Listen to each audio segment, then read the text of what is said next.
பாதாம் பருப்பு சாப்பிட்டா மட்டும் இல்லைங்க, இப்படியும் யூஸ் பண்ணி பாருங்கள். நல்ல ஒரு பெனிஃபிட்டை உங்களோட ஸ்கின்னுக்கு கொடுக்கும்.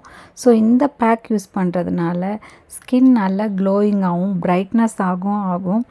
ஸோ இது எப்படி ரெடி பண்ணுறதுன்னு பார்க்கலாமா?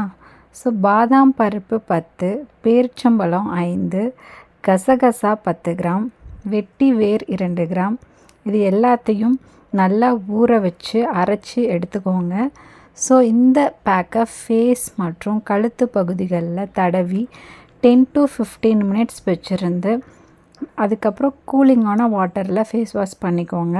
ஸோ தொடர்ந்து இந்த பேக் நீங்கள் யூஸ் பண்ணிட்டு வந்தீங்க அப்படின்னா ஸ்கின் நல்ல ஒரு க்ளோ கிடைக்கிறத நீங்களே நல்லா பார்க்க முடியும்.